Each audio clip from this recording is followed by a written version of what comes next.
Avant d'aller plus loin, pour ceux qui ne savent pas, je suis un père de famille. J'ai un fils que j'ai eu avant de connaître Jésus, avant de donner ma vie à Jésus. Il aura 10 ans l'année prochaine. Donc je sais un peu l'amour d'un père, d'un parent envers un enfant, je sais. Dans le milieu chrétien, concernant le mariage, au niveau des parents, il y a un fléau que j'ai moi-même vécu. Je vais vous expliquer un peu mon histoire. J'étais allé voir une jeune fille, les parents n'étaient pas favorables et tout ça, machin. Je parlais pas d'Indira. Indira, c'est ma soeur. Indira, c'est ma personne. Depuis 2021, vous-même, vous nous voyez, on fait les photos ici chaque jour. Quand vous faites vos trucs là sur les réseaux, on rigole. C'est ma soeur. Très, très, très bonne personne. Tous, vraiment les soeurs. Copiez la douceur là chez la fille ici. Très bonne éducation. Chapeau à ses parents, chapeau à sa famille. Franchement, et c'est des personnes en or. C'est des personnes que j'aime beaucoup. C'est de fervents chrétiens. Je ne parlais pas d'Indira. Alors, chers parents, et tous les jeunes chrétiens de la francophonie qui se reconnaissent en moi, je suis une sorte de porte-parole. Donc, voyez ce message vraiment avec tout le respect, comme si c'était votre fils, votre fille qui vous parlait par ma voix. Parce que vraiment, les jeunes tombent dans tant de choses à cause de l'attitude mal gérée de certains parents dans la foi. Les mariages chrétiens, des parents chrétiens, c'est compliqué.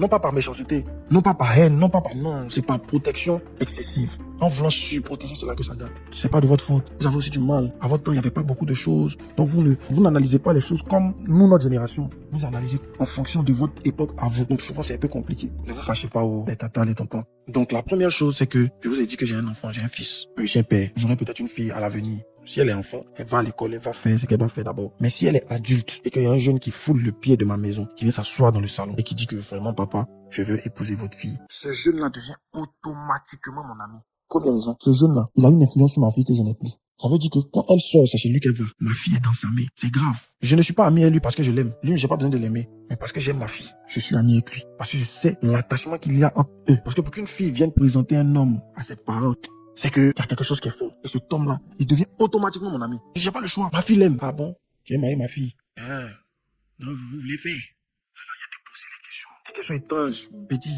c'est quoi le mariage pour toi? Pour connaître le fond de sa pensée et ce qu'il veut vraiment. Est-ce qu'il est intelligent? Est-ce qu'il sait où ils s'en vont? Et le fait de faire ça, ça fait que tu gardes une main sur la relation. Parce qu'en réalité, dès cet instant précis, et c'est ça la chose qui est difficile à accepter, c'est que tu n'as plus le choix. Ta fille est arrivée en âge et ta fille est attachée à quelqu'un. Si tu ne collabores pas, il va gâter ta fille. C'est-à-dire que celui qui peut gâter ta fille là, c'est lui qui est assis là, parce qu'elle est amoureuse de lui. Et une femme amoureuse est influençable. Elle va le suivre. Et je remarque maintenant que dans la maison, toi-même tu parles, tu vois que ta fille même est un peu dispersée. Elle a d'autres choses dans la tête. Et tu vois l'influence du gars qui est dehors sur la fille à la maison. Tu vois comment elle a changé. Et quand c'est à ce stade-là, si tu veux t'opposer, c'est là que les paroles commencent. Parce que la fille est amoureuse.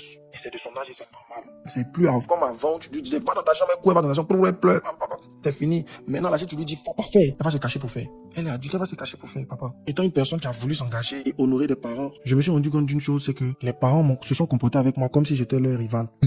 Comme si j'étais quelqu'un qui venait leur créer des problèmes, leur arracher leur fille. Alors que non, les parents resteront toujours les parents. C'est le sang. Le sang ne se perd pas. Donc, il y a personne qui viendra vous arracher cette identité que vous avez sur votre enfant. La Bible dit que chaque chose en son temps. Quel que soit l'amour que tu as pour ton enfant, un jour ton enfant va partir. Tant que l'enfant est chez toi. L'enfant peut pas quitter ta maison sans être adulte. Ça, c'est pas négociable. Parce que tant que c'est un enfant, devant la loi, tu en es responsable. Mais quand l'enfant atteint l'âge adulte, ça devient compliqué parce que il commence maintenant à chercher son identité. À un moment, tu veux plus être fils de nom. Tu veux avoir ton propre nom à toi. Tu veux exister. Et c'est comme ça pour tout le monde. L'homme quittera son père, ça te sera sa femme. Sa femme aussi va quitter où elle est là pour venir avec lui. C'est ça dans le plan de Dieu. Il y a des choses que toi, tu as dit maintenant à ta fille. Ça va pas rentrer. C'est lui qui a lui dit et puis ça va bien rentrer. Elle va bien comprendre. C'est pas ton ennemi, c'est ton ami.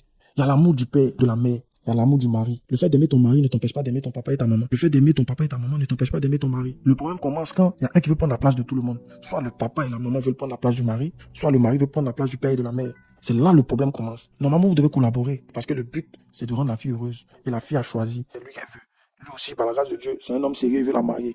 Du moment où il vient s'asseoir là et s'engager, c'est déjà à saluer. Ça montre que c'est un homme responsable. Parce que c'est rare qu'un homme vienne comme ça s'asseoir devant des parents pour dire que lui veut marier l'enfant. Ça prouve qu'il est responsable et il vous a respecté. Il vient d'une famille, il veut bien faire. Il cherche à croiser papa, maman. Justement pour montrer qu'il est un homme de valeur. Sinon, il aurait pu rester dehors. Il aurait pu être, qu'est-ce qui l'empêchait? Il s'engage pas. Il y a des hommes, tu les cherches même pour les voir. Il n'a qu'à venir nous voir un peu. Il n'a qu'à venir faire tout. Oh, lui aussi, on le voit pas. Tu cours derrière lui. Et j'ai l'impression que les parents aiment ce genre d'homme. Ou ils doivent souffrir pour le voir. C'est quand c'est facile, quand le monsieur lui-même il est bon, il vient là. Ça va peut-être te faire mal. Parce que tu entends de voir que ta fille est en train de partir. Mais c'est pas de sa faute. C'est ni la faute de la fille, ni de sa faute à lui. Je suis censé les coacher, les encadrer, pour ne pas qu'il y ait de dérives. Quand c'est comme ça, tu dis, mon petit, dans ma maison ici, là, on rentre à 22h. Quand elle sort, là, avant 22h, il faut qu'elle soit là. Tu vas voir que chaque jour, avant 22h, elle est à la maison. C'est comme ça que tu commences à voir que l'enfant, il est sérieux. C'est un enfant qui respecte. Mais si tu veux te braquer contre lui, maintenant, comme il aime la fille, il va chercher maintenant une solution pour pouvoir la voir. Parce qu'il veut pas la perdre. Toi aussi, tu veux pas la perdre. Donc, ça va rentrer dans le conflit maintenant. Juste parce que vous ne voulez pas collaborer. Parce que le danger, c'est quoi? C'est qu'il peut tout faire à ta fille dehors. Si ta fille, c'est une fille qui ne couche pas, il peut coucher avec elle. Elle l'aime, elle va accepter. Ça dépend de lui. Ça ne dépend ni de toi, ni de la famille, ni de la fille elle-même. Ça dépend des valeurs du monsieur. Si c'est un monsieur qui est de mauvaise foi, il va l'enceinter, puis il va la jeter dans vos mains.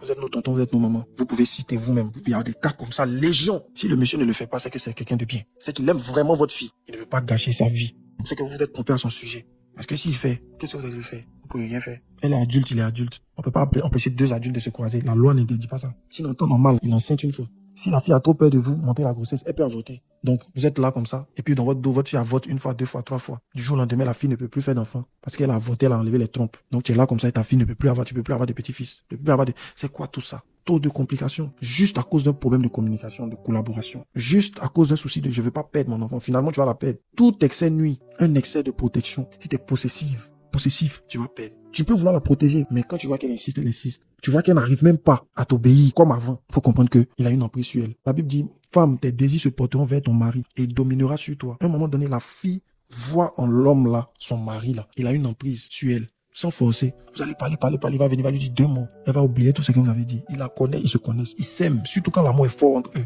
Il faut collaborer. Aujourd'hui, il y a des familles qui sont divisées juste pour ça. Le mariage, c'est pas le funérail. Le mariage, c'est une bonne chose. Ceux qui réussissent là, comment ils font? Ils sont nés où? Pourquoi les païens réussissent? C'est deux jeunes chrétiens qui vont pas réussir. On ne peut pas empêcher deux personnes de s'aimer. En tout cas, il y a un niveau d'amour là où c'est pas possible. Si vous interdisez, ils vont se cacher pour se voir. Et c'est là où il y a le danger, parce que quand ils se cachent, vous n'avez plus des yeux dessus. Et finalement, le déshonneur va venir. Le jeune est venu à la lumière pour vous honorer, pour faire les choses à la lumière. Au lieu d'applaudir ça, vous êtes braqué contre lui. Pourquoi beaucoup de querelles? Pourquoi? Quand j'entends les témoignages des gens, des familles qui étaient soudées, à cause des bêtises comme ça, ils sont divisés. Ah non, ma fille est partie là-bas, tu as fait, elle est partie telle. Oh non, bon, c'est toi, c'est de ta faute. Tout est mélangé. Pourquoi? Pour une question d'amour. Qui peut dire à 100% que le mariage va réussir? Qui? On a vu des gens mal commencer, bien finir dans le mariage. On a vu des gens bien commencer, mal finir dans le mariage. Il y a toute éventualité. Le but, étant parent maintenant, c'est de prier pour que les choses fonctionnent pour son enfant et d'encadrer pour que les choses fonctionnent. Parce qu'à la fin de la journée, c'est les deux personnes qui décident. Parce qu'il y a des parents aussi, quand leur enfant décide de suivre leur voie comme des adultes, ils sont frustrés et ils prient pour que ça se gâte. Dans leur cœur, que ça se gâte juste pour qu'on te donne raison. Ah, tonton. Ou bien, c'est un peu fort, hein. Ça c'est un peu la sorcellerie.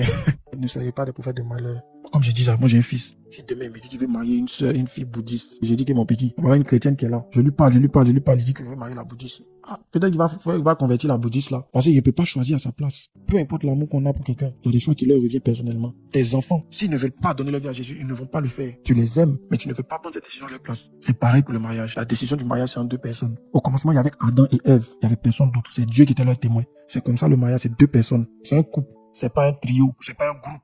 C'est pas une assemblée. C'est deux personnes qui décident de marcher ensemble. Un zouglouman très sage et philosophe a dit, si ta femme doit plaire à ton père, ce n'est plus ta femme, c'est la femme de ton père. Et c'est vrai. Et en tant que chrétien, on a tendance à croire que si c'est la volonté de Dieu, peu importe ce qu'on va faire, ils vont se marier. C'est faux. Ça peut être la volonté de Dieu et puis les hommes vont gâter. Marc 10, le verset 9, la Bible dit quoi? C'est Jésus lui-même qui parle. Que l'homme donc ne sépare point ce que Dieu a joint. Ça veut dire que l'homme peut séparer ce que Dieu a joint. Un homme et une femme de destinée peuvent se séparer à cause des gens. On peut réussir à les séparer. La famille, les amis peuvent réussir à les séparer. Les gens à qui tu prêtes conseil, s'ils ont 2-3 préjugés vite fait, ils peuvent réussir à te décourager sur l'homme de ta destinée, sur la femme de ta destinée. C'est pour ça que la Bible dit que le mariage soit honoré de tous. C'est-à-dire que honorer le mariage. Quand vous voyez deux personnes qui s'aiment, qui disent qu'ils veulent se marier, honorer. Parce qu'il y en a qui peuvent ne pas honorer, qui peuvent dire qu'ils sont pas d'accord.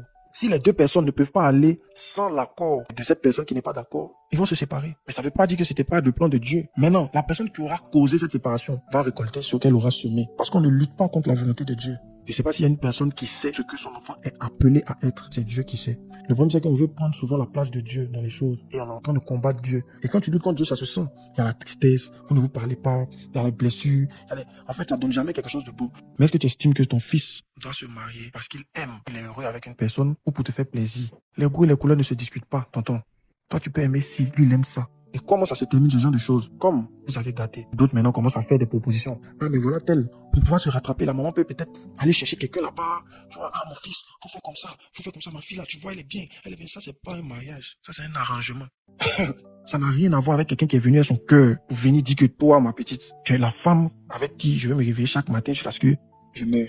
Je crois en toi. Je crois que on sera heureux. Tiens, je veux t'épouser. Ça n'a rien à voir. Le fait que quelqu'un rentre dans ton salon et dise qu'il veut épouser ta fille, ça n'arrive souvent qu'une seule fois, maximum 2 fois. Parce que le mariage, pour une femme, c'est un miracle. Il y a des femmes, elles ont 60 ans aujourd'hui. Il y a des femmes qui veillent à l'église, qui prient pour le mariage. Il n'y a pas encore un homme qui est venu dire que toi, je veux t'épouser et qui a respecté. Parce que le tout n'est pas de dire je veux. Parce qu'il y en a, ils vont juste te dire ça comme ça. Et puis quand maintenant il faut poser les actes, tu vas pas les voir. Mais maman va pas lui dire que ma fille, moi-même là, avant ton papa, aucun homme n'a fait le pas devant mes parents jusqu'au bout. Elle va pas expliquer comme ça à sa fille. Oui. Parce qu'il y en a qui sont mariés aujourd'hui, mais qui ont eu une seule proposition. Et elles ont saisi. Parce que si elle avait raté ça, elle-même, elle sait qu'elle n'allait plus avoir un mari comme lui qu'elle a aujourd'hui. Bon, si vous voulez gâter, qui vous dit que demain ça va arriver encore? Et si finalement c'était le bon mariage que vous avez gâté, et que le prochain mariage que vous voulez faire, c'est là-bas que la fille va se faire frapper, va se faire tromper. Est-ce que vous pensez à ça? Vous pouvez vous tromper aussi. On n'est pas Dieu, on est des humains. C'est comme on ne sait pas. Si c'est le bon ou si c'est le mauvais, on encadre, on accompagne. Parce que si le prochain ne donne pas, toi qui as gâté là, c'est toi. Et on a connu des histoires comme ça où des mamans ont péché parce que la fille était jeune et belle. Il y avait quelqu'un qui lui courait après. Elles ont gâté la relation, pensant que après ça, il y avait à avoir une avalanche de propositions de mariage. Et ça, c'est des blessures que vous traînez. Parce que tu regardes ta fille, tu ne peux pas la regarder même. Parce que chaque jour, elle vieillit devant toi. Même si elle vieillit pas, tu vois que ta fille a changé. Peut-être qu'elle est rentrée dans autre chose. Forniquer ici. Elle a commencé à faire des choses parce que finalement, tout besoin se comble. Il faut qu'elle comble son besoin. Les filles, on les drague tous les jours. Mais on les drague pas pour les mêmes raisons. Les gens les draguent pour coucher avec elles. C'est pas tout le monde qui la drague parce qu'il veut finir ses jours avec elle, parce qu'il l'aime. Ta fille est restée comme ça jusqu'à suivi le Seigneur, jusqu'à à ce moment-là, il y a un homme qui vient. On la drague chaque jour, depuis qu'elle a 14 ans jusqu'à elle a eu 20 ans, 21 ans. Elle est toujours là, bien propre. Qui te dit que c'est pas maintenant qu'elle doit se sécuriser? Qui te dit que si tu patientes encore, elle va garder cette pureté qu'elle avait là pendant encore longtemps? Être seul, c'est dangereux. Si vous êtes chrétien, le Seigneur répond à votre prière, il envoie une personne pour sécuriser votre enfant. Et si vous ratez ça, la fille peut tomber dans d'autres choses que vous n'allez plus maîtriser. Et la fille qui était bien, qui avait un témoignage pieux, tranquille, c'est maintenant gâtée. Tomber dans la dépression, commencer à coucher avec X, Y. Et quand vous allez vous en rendre compte, ça sera trop tard. Avant de rejeter un jeune homme qui est venu comme ça, il faut avoir quand même de la matière pour le rejeter. Donc, je me dis, c'est trop de blessures, trop de risques, trop de complications pour une fête. Le mariage, c'est une fête. Le mariage, c'est honorable. Et pour terminer, quand c'est une famille chrétienne, le premier homme qui rentre dans une maison, vous allez parler de mariage. Pour nous chrétiens, le premier n'est pas simple. C'est le prémisse. Si tu as mal géré les prémices, ça va déteindre sur tous les autres. Si vous avez beaucoup d'enfants, tout le monde va copier le premier. La gestion du premier est très importante. Et il faut bénir Dieu pour les prémices. Les prémices ne sont pas à mépriser. Et ce qui a divisé beaucoup de familles, vraiment que le Seigneur apaise les cœurs. Nous qui aspirons au mariage, comprenons une chose aussi, c'est que les parents ne font pas ça parce qu'ils ne nous aiment pas. C'est la protection. Ils ont peur qu'on se trompe, c'est tout.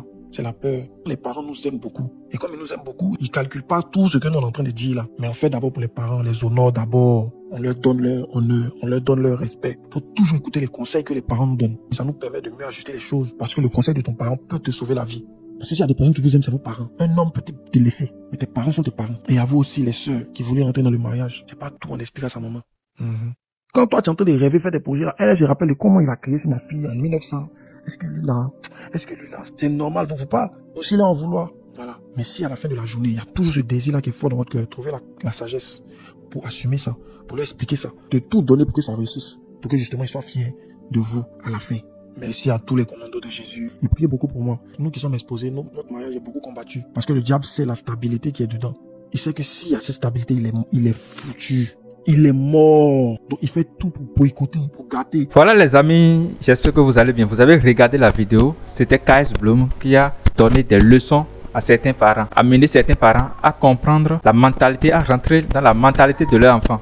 Que ce soit homme ou garçon, mais dans ce sujet, il s'agit surtout des femmes, des jeunes filles qui sont appelées à être femmes demain, à prendre certaines responsabilités, à comprendre comment fonctionne la vie, à avoir une idée claire de ce qu'elles veulent dans la vie, à bien savoir comment marcher avec des hommes, jusqu'à ce qu'ils peuvent former un couple demain, à amener ses enfants à ne pas envier les gens, jusqu'à ce qu'elles vont rentrer, ou bien amener des hommes à rentrer dans des choses qui n'honorent pas la famille, ou bien des femmes qui vont marier des hommes qui sont dans des choses qui n'honorent pas complètement une famille chrétienne, amener ces enfants à avoir la crainte de Dieu surtout et avoir une certaine raison dans la vie en général.